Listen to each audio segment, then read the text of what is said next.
Manchester United somehow avoid defeat against Liverpool. It was fantastic to see. Join me now for Manchester United, the D Units view. Look, I am up and about today. It is very exciting. I went to the pub yesterday to watch a game, catch up with a mate, my mate Jordan, and we were expecting let's be honest, I was expecting not a good result. I was hoping for at least, hopefully we didn't lose by more than 3 goals. That was it. That was my expectations of the game. I actually, on the Man United app, I actually predicted the lineup outside of Dalot starting. I actually had Euro starting instead. And the reason why I had Euro starting is because of what we saw when Euro came on in the second half.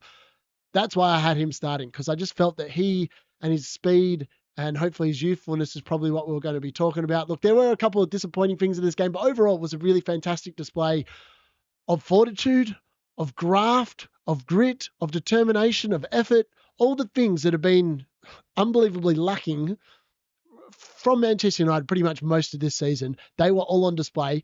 I don't know if it's because of the fact that Ruben Amorim has obviously had a full week's worth of training, because obviously Man United played on Monday. They then played on Sunday. That's a full week without a game midweek. That's the first week we've had under Ruben Amorim where we haven't had a midweek game. And it looked like they'd set up. They looked like they knew what they were doing, and everyone played super well. I mean, the fact that Diego Dalot, who, look, be honest, he hasn't been overly flashed this season, but he absolutely rinsed Alexander-Arnold, the right back for Liverpool. He honestly, if I was the owner of Liverpool and Real Madrid just offered me 20 million for him, I think I'd sell him, because honestly, he's going in the summer for free anyway. The dude can't defend, and Diego Dalot absolutely rinsed him. It was brilliant to see. It's nothing better than watching a Liverpool player just get absolutely destroyed by one of ours. Absolutely fantastic stuff. Absolutely loved seeing that. It was just brilliant to watch. Look, there was barely a bad performance on the team. And look, yeah, it was just a really good team effort. I mean, there were a couple of things obviously can be worked on. We still don't have that clinical edge. I mean, Rasmus Højlund, when he went through in the first half, I was like, oh, here we go. I was like, for me, that's like, I'm a striker as well. And those are the positions where I score 90% of my goals from, because I'm a left footer. I go out that side inadvertently because I like getting it onto my left foot. And I normally shoot from there, and it normally goes in bottom right-hand corner. Unfortunately, just hit it straight at Alisson. Look, the one thing I will say about Rasmus Højlund is he is still young, and Joshua Zirkzee is still young as well. And you could be critical if you really wanted to be. He did play the pass. I thought it was a sloppy pass to Harry Maguire. It was a bit bobbly. Realistically, if you're a forward, I'm having the shot. That's just me. I'm not sitting there passing in the box. Unless it was someone that I looked up and I was like, oh, that's Ahmad or it's Bruno or someone else, then probably play the pass, because that is a percentage play. It's a better shot from where it was. But when it's seeing it's your 6 foot, whatever it is, centre back and Harry Maguire, the dude's really good in the air with his head, not so much with the ball at the ground with his feet. So that's all I would say about that. Other than those things, and Matthias de Ligt, I don't know what he was doing for either of those goals, but the rest of the performance was fantastic. The players were committed. The coaching was brilliant. Even the changes in the second half worked really well. And it was telling who was left on the bench and who was out of the squad. So look, let's dive into some of these things. So Marcus Rashford, again, nowhere to be seen. He was apparently out with illness. That's the second time he's been ill, apparently. I think it's just a PR thing. Honestly, at this point, if he doesn't leave during the January transfer window, I just don't understand why he wouldn't. Look, if we're not going to get 40, 60 million pounds for him because of the fact he's on some obscene wages. Realistically, you just want to get his wages off the books and find him an exit route. Hopefully Saudi Arabia, I mean, they're the most realistic option of actually getting a decent fee. Realistically, he may have to go out on loan to another club. Like, that's essentially what we're looking at here. It's a shame. He's a market. He's a man born, bred player. Like, I hate to say it, but it just doesn't really look like there's a way back for him into this team at the moment. I mean, like, and the team looked really good. Like, this actually looked like a Ruben Amorim team, and we haven't even bought anyone for him yet. This was a far better display. I mean, against Newcastle, I suppose I've got to go back and look. We obviously had Bruno Fernandes suspended. We had Manuel Ugarte suspended. They're two, arguably, they were our two best players against Liverpool. It makes such a big difference. I mean, Manuel Ugarte has definitely arrived as a Manchester United player. He was unbelievably good in this game. He hassled, he tackled, he intercepted, He seemed to be everywhere, covering all over the pitch. Kobbie Mainoo had a much better improved game as well. And it looks like they might actually be developing a little bit of an understanding. When Kobbie obviously got tired in the second half, he got withdrawn. Bruno went into that position. And even Bruno looked really good there with Manuel Ugarte. But I think that all comes down to the fact that Manuel Ugarte was all over the place. He was, as he used to say when he came in the summer, he's like a dog without the ball, and he was a dog without the ball. He went and harassed. He didn't make it easy for Liverpool. Liverpool's midfield, I thought, were beaten well on the day, and that's a sign that potentially, we might actually, we do definitely need more depth there. I mean, when you look at the bench, there was Casemiro, there was Christian Eriksen. Neither of them came on, and realistically, they're both going to be gone in the summer. And that's about £500,000 worth of wages a week on the bench that didn't get used, didn't get called upon, aren't trusted to come into the team. I think that's basically saying that they just need to be moved. Like, look, if we don't get that much money for them, whatever, you're saving that much money in wages. It's probably worth just moving them on anyway. I'm not sure why we continuously sit there and think that we need to like hold on and things like this. So yeah, for me, I think that there was even more evidence that those players are no longer required at Manchester United and probably just need to be moved on. Anthony again didn't really come on. He was again on the bench. He's another player that's being linked with an exit. I think it makes perfect sense to get rid of him as well. I mean, if you actually move some of this money out of the club, then that means you can actually go and afford to go and do some business in January, hopefully bring in someone that is going to provide that little bit of thing. And look, as I said, Diego Dalot absolutely rinsed Trent Alexander-Arnold. However, if you had a more attacking player there, and maybe Mazraoui or Dalot on the right-hand side to offset the attacking on the left, that just makes the team so much more potent going forward. Because at the moment, we're relying on Højlund, on Xerxes, on Ahmad, who are all 23 and younger, to be providing the goals regularly in this team.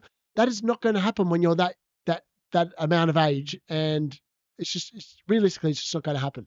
But look, Martinez was fantastic. I'm not sure if that was his first goal for United. I don't recall him ever scoring again. He might have scored a header potentially for Erik ten Hag that I can't really recall. But my God, what a finish that was. He absolutely hammered it home. Loved the celebration as well, just like letting the crowd know, hey, where's the descent now? Where's the descent now? I just thought that was brilliant from him. He was fantastic. I thought that was a much improved performance from him. Harry Maguire was immense. He absolutely bullied the crap out of everyone that was a Liverpool player. He smashed into Luis Diaz. I don't know why Mike Oliver gave him a booking. He clearly won the ball first. Harry Maguire was brilliant, other than the miss at the end, which, realistically, he's a centre back. He's not a forward. You can't really put too much blame on him for that. But my God, if that had gone in, the whole way in would have just been on the pitch invading. Like that would have been one of the great all-time moments at Anfield if Harry Maguire had smashed it in the end. It was just unfortunate that, alas, it didn't go in, but it is what it is. Like, yeah. So I don't know. There were so many things. I think we'll quickly talk about it. Matthias de Ligt didn't cover himself in the glory. The first goal, Cody Gakpo goes in. He just slides on in on what was a ridiculously wet surface. The conditions weren't obviously ideal for this match when it was in doubt earlier in the day due to heavy snow and all the rest. And it did belt down with rain, and there was even Anfield leaks, which very reminiscent to the Old Trafford leaks, which I thought was quite ironic. But Matthias de Ligt slid in, and then Cody Gakpo just stood him up, and then it was a good finish. Like, there's no denying that it gave Onana absolutely no chance. But de Ligt probably just should have stood up. He just made it a bit too easy for Cody Gakpo to dance around him. And in the second one, I don't know what his hand is doing there. Like, he's turning his back to the ball, and he's got his hand up here. As soon as I saw it, I was like, oh, that's VAR is definitely going to intervene. That's 100% a penalty. Like, I referee games as well, and whenever a ball hits a hand, if it's in a natural position, a bit like the Jollington against Tottenham game, I don't have an issue with that. I don't think that's handball. If your hand's in a natural position and the proximity is like that, what are you actually meant to do? But when your hand is sitting here up here, it's a clear handball because your hand's not in a natural position. Your hand's not resting up here. So for me, it was just one of them brain fades. Like, don't be putting your hand up there. There is absolutely no need for it. But yeah, other than that, like, it's harsh to be a little bit critical. But like, look, Ruben Amorim was critical as well. And this is the problem. We all get excited. Yeah, 2-2 draw against Liverpool. Fantastic. We didn't lose to them. We dented their title chances. That's what we want as a Man United fan. But we want that performance every single week. The problem is we Don't see that performance every single week. We obviously beat Man City, and then we've had the run of 3 or 4 defeats in a row. That is not what you want. And that can't be what happens next. This performance has to be replicated away at the Emirates on Sunday at 3 p.m. against Arsenal. It just has to be. Because if it's not, then we've literally just put in this performance for nothing. And Ruben Amorim will be bang on correct. Like, we can't be too comfortable with people going, oh, you played brilliantly. You gave Liverpool a game. You're fantastic today. Yes, you did it for one game. It has to be done for a continuous amount of games. It has to be a run of form, something to build on. We can't just have that one moment. I remember last season when Erik ten Hag was sitting there. Every time he looked like he was going to potentially be sacked or removed, he got a result. And then it just delayed it for like another couple of weeks. And then he got another result. And then it delayed it for another couple of weeks. It can't be like that anymore. We've got to be better. We've got to start getting a run of momentum moving forward. That's just what has to happen. Because if we don't, the season's going to peter out. If we get knocked out of the cup this weekend, that obviously reduces us pretty much to just winning the Europa League. And that would be our only route going back into Europe, unless we can get on a massive run of form. But like for that, as I said, we still definitely lack the clinical edge. Rasmus Højlund and Joshua Zirkzee, they aren't up to the quality at the moment to play in the Premier League and lead the line for Manchester United. That is the main issue we have. We create opportunities. We just aren't clinical enough. I think if we'd been more clinical enough, we probably would have won the game. And look, the XG battle tells a different story. It says that Liverpool were 2.82 and Man United were only just over 1 goal expected goals. That was rubbish. From the chances I saw in the game, Man United more and truly held their own. And I definitely think that we were slightly unlucky not to actually nab it, particularly at the end when Harry Maguire, fantastic opportunity. It's just one of those things, unfortunately. So look, let's have a look at some of the stats from the game, which I thought told a very interesting story. Because last year, obviously, when we went there under Erik ten Hag, we literally played for a 0-0. Like, we didn't really offer much. I think we had one shot the entire. Like, it was barely manageable. We had 47% possession against Liverpool. Like, that's really good. Like, in terms of how well Liverpool have been playing this season, they have been controlling games. They did not control this game. This game was end to end. It was a classic game of football, really, in the second half. Like, it was just one of the all-time classics between Man United and Liverpool. Too often, they've either been one-sided or absolute slugfest, and they've been 0-0s and nothing to look at. This was a good game of football. Let's be true about that. So Liverpool did shade the shot count, 19 shots to 3. They had 6 on target, with ours being 4 on target. The passes were 435 to 383 in Liverpool's favour, and the completed were 362 to 287. So the tackles, though, this is how you know that United were up for it. The tackle count was only 2 tackles won by Liverpool. There was 8 won by Manchester United. Like, that is a domination there. The aerial duels were 11 to 8 in favour of Liverpool, but that's mainly because of the fact that Van Dijk always wins everything whenever there's crosses put in. I just thought that the stats didn't quite tell the story of this game. Like, it was a fantastic performance. But as I said, it has got to be the start of something. If it is not, we're going to be back here talking about the failings again. The players have to start accepting that in order for us to move forward from here on in, we have to be doing more in the games against like the likes of Crystal Palace, the Brightons, the Southamptons, the Fulhams, the games that we've got coming up. They're like the 4 next league games. We have to be delivering the same performance against those teams, because if we do, it's going to be 4 wins on the trot. Let's be honest, because they will get smoked if we have the same commitment, the same level of intensity. And I think this also comes down to the fact that, yes, we've had the week's block of training, and we've got another week now between the Liverpool game and the Arsenal game. It's another week's time for Ruben Amorim to get stuck in the training ground, drill in exactly what we need to be doing in certain positions and certain times of the game, and really just hammering it home for the players, because that's what needs to happen. Let's be honest. So yeah, look, ideally we move some of these players out that I've talked about as well. Anthony, Lindelof, Eriksen, Casemiro, Rashford, they all probably need to be moved on. Garnacho actually showed really good signs when he came on here. He set up the goal for Ahmad beautifully. And look, Ahmad's now scored in back-to-back away games against Man City and Liverpool. Like, there aren't many players that have done that for Manchester United in the one season. So he's having he's having a great season. Again, he looked brilliant here. They probably need to sort his contract out post-haste. In the meantime, since the last pod, Harry Maguire's also been extended for the remaining year of his contract. And then Ruben Amorim's obviously talked about leaders. Well, there were lots of leaders on the pitch against Liverpool in this game. And maybe that's what he needs to do. He talked about continuously challenging the players day in, day out. And that definitely has to continue to occur. And he'll find out more and more about which players are going to help moving forward. But I thought we saw a blueprint on Sunday against Liverpool. The team is starting to settle.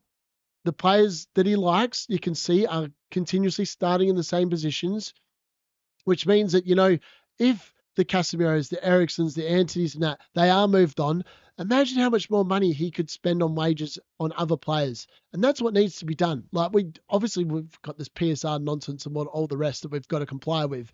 So these players have to be moved on. Even if we're taking losses on them, mad losses from like the actual transfer fee, getting their wages off the book is paramount in order to actually progress. And I think that Ruben Amorim, if we can get him like 2 or 3 signings maybe in January that are actually going to help the system and provide depth to the players in behind, I think the number one thing that starks out to me, we need a forward that can score goals. Like, that has to be number one, chief importance.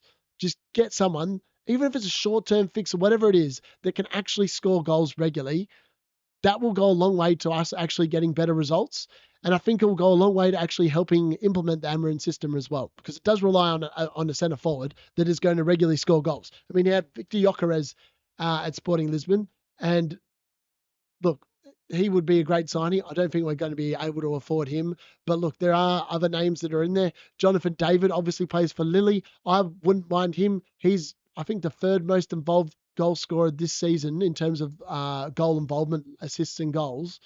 And he's going to be on a free in the summer. Like, I would be wheeling it out for him. Even if you can't, like, throw it like 15, 20 mil now. See if you can get him now for the second half of the season. I think that makes smart business sense.